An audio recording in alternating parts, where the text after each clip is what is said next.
mu gihe ibihugu bya Afurika bikomeje gushaka kwigenga ku bihugu byabo, yaba mu mafaranga, igisirikare, ubuzima, gushyira mu bikorwa ibyo byemezo byose bishamikiye kuri byo. Hari umugabo udasanzwe ukomeje guhirimbanira ubumwe bwa Afurika yihetse ku mugongo we, aturuka muri Afurika y'Uburengerazuba, Kapiteni Ibrahim Traoré, perezida akaba n'umuyobozi w'igihugu cya Burkina Faso, akaba n'umugabo w'impirimbanyi Afurika.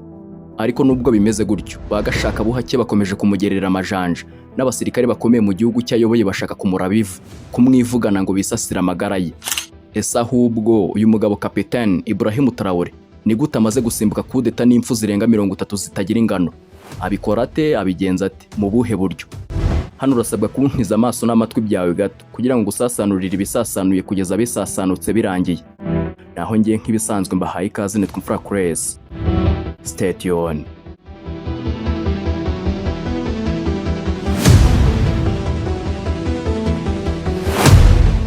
Hano raporo zimwe zivuga ko amaze gusimbuka imigambi yo kumwisasirira irenga inshuro 30 kuva Kapiteni Ibrahim Traoré yajya ku butegetsi muri Nzeri 2022. Umugambi uheruka kumenyekana cyane n'uwo muri Mutarama 2026, aho abategetsi bari bavuze ko hari hateguye ibikorwa byo kumurasa cyangwa se gutega ibisasu bya mina hatuye. Uko ubutegetsi Traoré yabugezeho asimbuye Lieutenant Colonel Paul Henri Sandaogo Damiba binyuze mu gukora kudeta, ari nawe uherutse guhiruka ubutegetsi bw'abasivile mu ntangiriro z'uwo mwaka wa 2022. Traoré n'agatsiko k'abasirikare yarayoboye baje bafite intego yo guhangana n'imitwe y'iterabwoba ndetse no kugarura umutekano mu gihugu, bavuga ko Damiba yananiwe inshingano zari zamujyanye ku butegetsi muri icyo gihe. Ari nako Ibrahim Traoré akomeje gusimbuka impfu nyinshi z'abagerageza kumukuraho no kumwisasira byeruye. Hano nk'uko tubikesha ikinyamakuru nyacyo cyitwa DW Africa, cyo cyatangaje ko amaze gusimbuka ibigeragezo byo kumuhirika ku butegetsi nibura inshuro 5. Bimwe muri 30 mu byamenyekanye cyane harimo umugambi ushinjwa n'umusirikare wa Burkina Faso witwa Lieutenant Colonel Emmanuel Zungurana. Uyu mugambi wo gushaka kumuraba ivu wabaye mu Kuboza 2022 wari ugamije guhirika ubutegetsi bwa Kapiteni Ibrahim Traoré. Uyu musirikare wari ufite umugambi mubisha wari ubumbatiye mu biganza bye, yagabye ibitero simusiga ku nzego z'ubuyobozi naho Traoré atuye. Emmanuel Zungurana yashatse guhirika ubutegetsi no kumwivugana nk'uko umushinjacyaha wa gisirikare abivuga. Uyu Zungurana n'agatsiko k'abasirikare bafatanyaga bakora unit yiswe Green Mamba, bateguye ibitero bihurijwe hamwe byitwa Simultaneous Attack byagombaga kubera mu bice bitandukanye bya Ouagadougou, umujyi wa Burkina Faso. Intego yabo yari ukurasa no gufata radio na televiziyo by'igihugu yitwa RTDB kugira ngo batangaze ko bafashe ubutegetsi, bakanafata gereza ya gisirikare aho uyu ofisiye yari afungiye mu bihe bya mbere. Cyane uyu mugambi wari urimo n'igitero simusiga ku rugo rwa Kapiteni Ibrahim Traoré cyari kigamije kumwivugana cyangwa se kumuta muri yombi kugira ngo ubutegetsi bwe babutembagaze burundu. Ese Emmanuel Zungurana ni muntu ki muri Burkina Faso washatse guhirika ubutegetsi bwa Ibrahim Traoré? Lieutenant Emmanuel Zungurana ni umusirikare mukuru wubashywe muri Burkina Faso, wamenyekanye cyane nk'umuyobozi w'intangarugero mu rugamba rwo kurwanya iterabwoba. Yize mu ishuri rya gisirikare rya Partene Militaire Douga Diogo PMK, ndetse ayobora imitwe itandukanye ikomeye nk'iya 12 Infantry Command Regiment ndetse n'iya 25th Patriotic Command Regiment. Usibye igisirikare, azwi nk'umwanditsi w'ibitabo, romancier. Yakunze kugaragara nk'umuntu utavuga rumwe n'ubutegetsi bwakurikiranye, uhera ku bwa Kabore kugeza ku bwa Traoré. Bikaba bivugwa ko imyitwarire y'ubutwari ku rugamba yamuhesheje abayoboke benshi mu gisirikare, batishimiye uburyo ibibazo by'umutekano bikemurwa ku butegetsi bwa Kapiteni Ibrahim Traoré.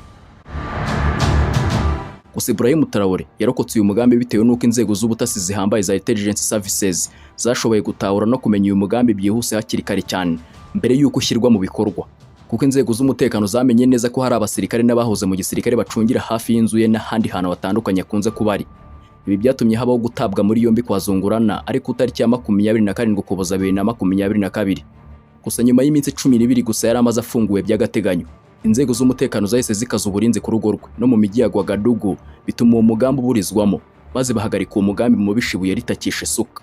Ndetse hari n'undi mugambi uvugwa ko bagashaka buhake barugigana bo muri West benshi bita abazungu foreign agents bashatse gushuka umwe mu barinzi ba Kapiteni Ibrahim Traoré ngamwice. Ni imwe mu nkuru zavuzwe cyane muri Mata na Gicurasi 2025.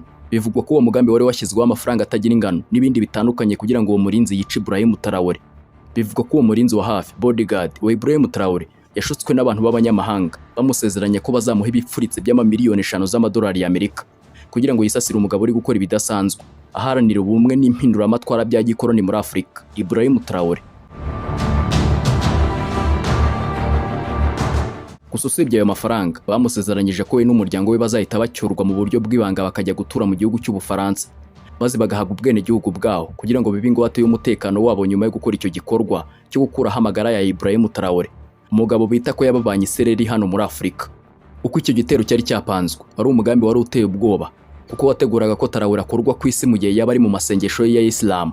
Abateguraga uyu mugambi bibwiraga ko igihe uyu muyobozi yaba ari gupfuka amasenga cyangwa se ari mu bihe bye bwite byo gusenga Imana ye, ari bwo buryo bwiza bwo kumurasa atiteguye.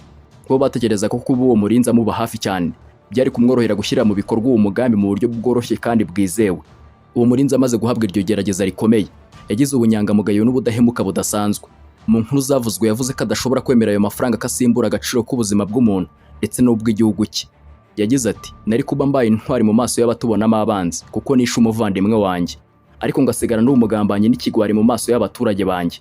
Nanone yongeyeho ko yahitamo kuba nk'intare mu gihugu cye aho kubaho nk'imbwa mu mujyi w'abanyamahanga. Uyu murinzi aho kwemera ayo mafaranga ngo akore ikibi, yahise abimenyesha Ibrahim Traoré ndetse n'inzego z'ubutasi. Hari n'amakuru avuga ko uwo murinzi na bagenzi be bafatanyaga kurinda Traoré bafashe amajwi n'amashusho y'abageragezaga kubaha iyo ruswa nk'ikimenyetso. Biba ari byo bishingirwaho mu guta muri yombi abanyamahanga n'abanyafurika bafatanyaga muri uwo mugambi. Ibi byatumye Ibrahim Traoré akomeza kuba maso, ndetse bituma na n'ubu afatwa nk'umuyobozi urindwa n'abantu babizerwa badashobora kugurwa igiciro cy'amafaranga kugira ngo bagurane ubuzima bw'agaciro k'umuntu abafitiye mu gihugu cyabo. Gusa tugarutse nyuma gato muri Nzeri 2023 mu gihugu cya Burkina Faso hafashwe abofisiye bakuru bashinjwa ubugambanyi. Ni umugambi wari ukomeye cyane kuko wari urimo abofisiye bakuru b'inzobere mu bya gisirikare n'ubutasi bateguraga guhirika kapiteni Ibrahim Traoré bagafata ubutegetsi ku ngufu. Ibi bikaba byari bigamije gushyira mu gihugu mu cyo bisa akavuyo kageza ku ndunduro. Uyu mugambi wamenyekanye cyane ku itariki ya 26 Nzeri 2023 ubwo leta yatangazaga ko hari abasirikare n'abandi bantu bari bateguye ibikorwa byo guhungabanya umutekano w'igihugu.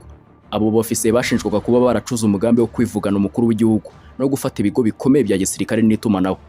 Icyo gihe hafashwe abofisiye 4 bakomeye naho abandi 2 baratoroka. Abo bofisiye bafashwe harimo abitwa Kamanda Abdul Aziz Aduba, akaba yari umuyobozi w'ingabo zidasanzwe Special Forces, Lieutenant Colonel Boubacar Keita wari umuyobozi w'ishuri rikuru rya gisirikare muri Burkina Faso, Lieutenant Colonel Cheikh Hamza Ouattara wari umuyobozi w'umutwe udasanzwe ariko wo muri Special Legion, ndetse na Kapiteni Christophe Mayiga wari umuyobozi wungirije w'umutwe ushinzwe gutabara byihuse muri Special Region. Bivugwa ko abo bofisiye bitandukanyije na Traoré kubera kutishimira uburyo urugamba rwo kurwanya iterabwoba rwari ruhagaze.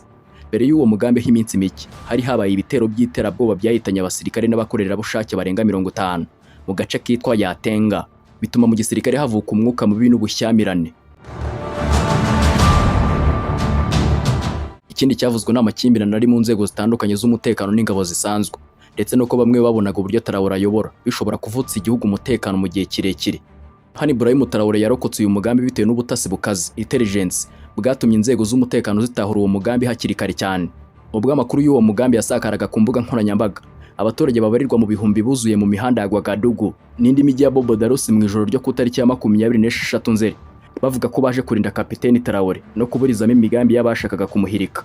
Uku guhaguruka kw'abaturage n'ifatwa rya hato na hato ry'abofisiye bari bayoboye uwo mugambi ibyo byatumye Ibrahim Traoré adakurwa ku butegetsi.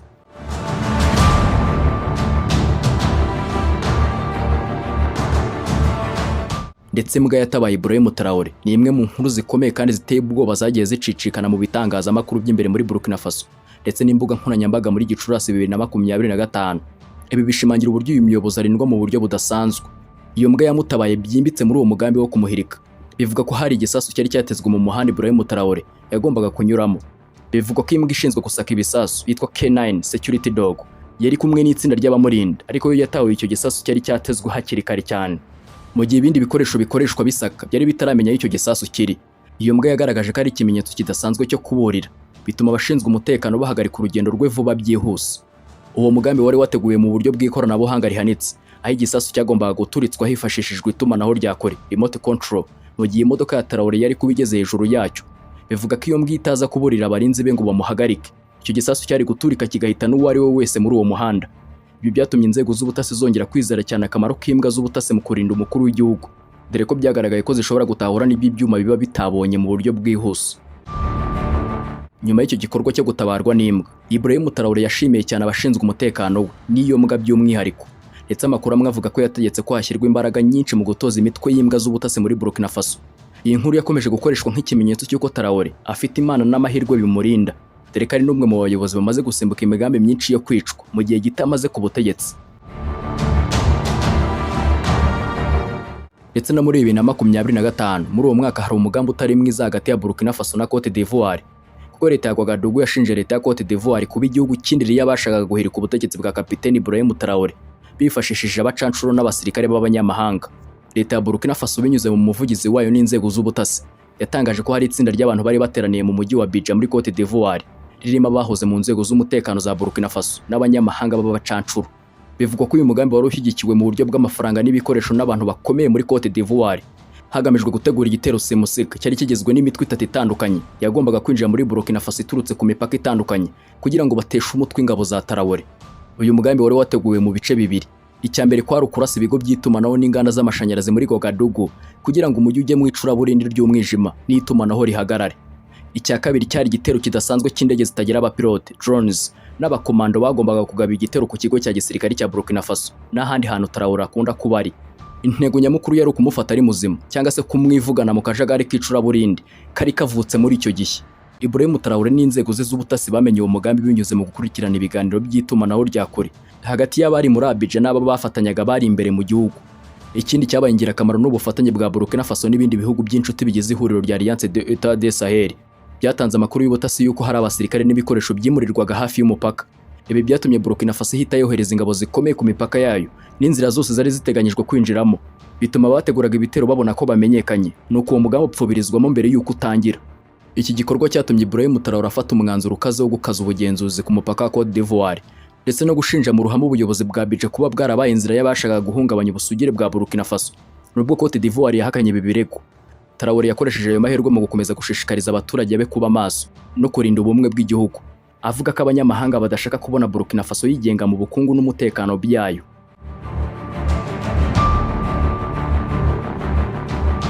Gusa mbere ya 2025 muri Mutarama 2024 hari umugambi wari wateguwe n'ihuriro ryagutse ririmo abasirikare bakiri mu nshingano n'abasezerewe retired ndetse n'abasivile b'impirimbanyi, bose bashyize hamwe kugira ngo bahungabanye inzego z'ubuyobozi bwa Kapiteni Ibrahim Traoré. Umuvugizi wa leta witwa Jean-Emmanuel Guedarawogo yatangaje ko inzego z'ubutasi zaburijemo umugambi wari uteganyijwe gushyirwa mu bikorwa ku tariki ya 14 Mutarama. Uyu mugambi washinjwaga ihuriro ry'abagambanyi ryari rimaze igihe ryisuganya. Iri huriro ryari rimaze gushaka abayoboke mu bigo bitandukanye bya gisirikare mu gihugu hose kugira ngo bazaze bakora imyivumbagatanyo ihuriweho yari gutuma ubutegetsi buhirima. Intego y'uwo mugambi ntabwo yari uwo gukuraho Traoré gusa, ahubwo kwari guhungabanya n'inzego z'abasivile zishyigikiwe n'ubutegetsi, cyane cyane amatsinda y'abaturage azwi nka Citizen Watch Bodies. Abateguraga uyu mugambi bashakaga gukuraho ubushake n'icyizere abaturage bari bafitiye ubutegetsi, Patriotic Movement for Safeguard and Restoration, kugira ngo bahabwe rugari mu gufata ubutegetsi badahuye n'imbaga y'abaturage yari isanzwe iburizamo iyo migambi nk'iyo. Leta ya Burkina Faso yatangaje ko uwo mugambi wari ushyigikiwe n'amafaranga menshi yaturukaga hanze y'igihugu. Ayo mafaranga yagombaga kwifashishwa mu kwishyura bagombaga gukora iyo myivumbagatanyo ndetse no guhemba abasivile bagombaga gufasha mu kwivugana inzego za leta. Gukurikirana ihererekanya ry'amafaranga n'itumanaho ry'iryo huriro niyo ntambwe ikomeye yatumye ubutasi bwa Burkina Faso butahura uwo mugambi bitaraba. Kurokoka kwa Ibrahim Traoré muri uyu mugambi byaturutse ku bushobozi n'ubunyamwuga bw'ingabo z'ubutasi bwa Burkina Faso. Inzego z'umutekano zahise zikora operation simusiga yo guta muri yombi abakekwagaho ubugambanyi muri ibyo bitero, bituma intego yabo yo gutangiza imyivumbagatanyo mu mihanda bayipfubya bitaraba. Nyuma y'iri fatwa, leta yashimangiye ko igihugu kigomba kuba kiri maso, kuko imigambi nk'iyo yo guhungabanya ubusugire bw'igihugu ikomeza gupangwa buri munsi, itazahwema guhagarara.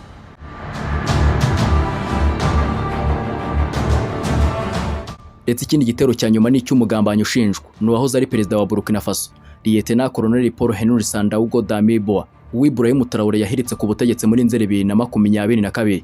Uwo mugambi wakozwe muri Mutarama 2026 ufatwa nk'umwe mu migambi ihambaye kandi iteye ubwoba Kapiteni Ibrahim Traoré yaba yarasimbutse, kuko wagombaga kwivugana abayobozi bose bakuru b'igihugu icyarimwe, nk'uko Minisitiri w'Umutekano witwa Mohamed San yabitangaje.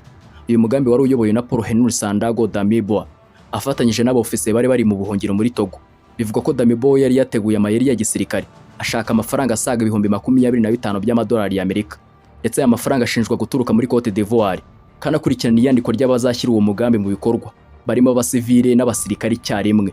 Uwo mugambi wari uteganyijwe gushyirwa mu bikorwa mu ijoro ryo ku tariki 3 rishyira ku ya 4 Mutarama 2026 saa 3 z'ijoro.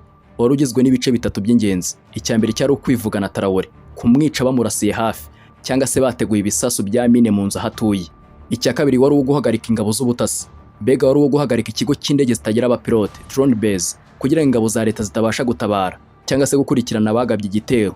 Noneho icya gatatu kikaba igitero cy'amahanga, aho nyuma yo kwica abayobozi hari hateganyijwe ko imitwe y'ingabo z'amahanga yari kwinjira mu gihugu gufasha abateguye kudeta gufata ubutegetsi mu buryo bwuzuye. Inzego z'ubutasi za Burkina Faso Intelligence Services zashoboye gutahura uyu mugambi mu masaha ya nyuma mbere y'uko utangira. Bivuga ko ubwo butasi bwabonye amajwi n'amashusho y'abashaka gukora icyo gikorwa barimo kuvugana mu buryo bwo gukuraho Traoré. Ibi byatumye inzego z'umutekano zihita zikaza uburinzi ku rugo rwe, zita muri yombi bamwe bakekwaga, bituma n'abandi bafatanyacyaha bagira ubwoba barahunga. Hano bitewe n'ubu bugambanyi bwatahuwe, amakuru avuga ko muri uku kwezi kwa Mutarama 2026 igihugu cya Togo aho Damiba yari ari mu buhungiro cyahise kimuta muri yombi kiramukurikirana nyuma y'uko leta ya Burkina Faso itanze ibimenyetso by'uko yari ari nyuma y'imigambi yo guhungabanya umutekano w'igihugu n'umukuru wacyo. Ibi byatumye uyu mugambi uburizwamo burundu kandi bishimangira uburyo bwo kuba maso. Ibrahim Traoré akomeza kuba harindwa bihambaye cyane. Muri uku kwezi hongeye kuvuga undi mugambi wo kwivugana Ibrahim Traoré. Hari amakuru yavuzwe ko abantu bashakaga kumwica bagerageje kwinjira mu rugo rw'i Ouagadougou muri presidential residence, ariko inzego z'umutekano zirabihagarika. Icyo gihe habayeho kurasana gukaze kwaguyemo bamwe mu bashakaga kwinjira, ariko Traoré asohoka ari muzima.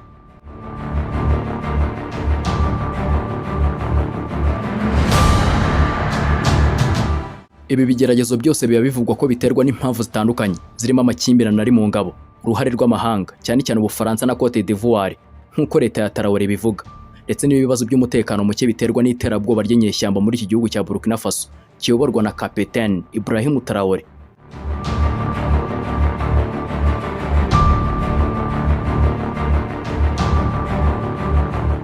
Ese umaze kumva impfu Kapiteni Ibrahim Traoré amaze gusimbuka zose, utanze igitekerezo cye, gishyiraho hasi muri comment.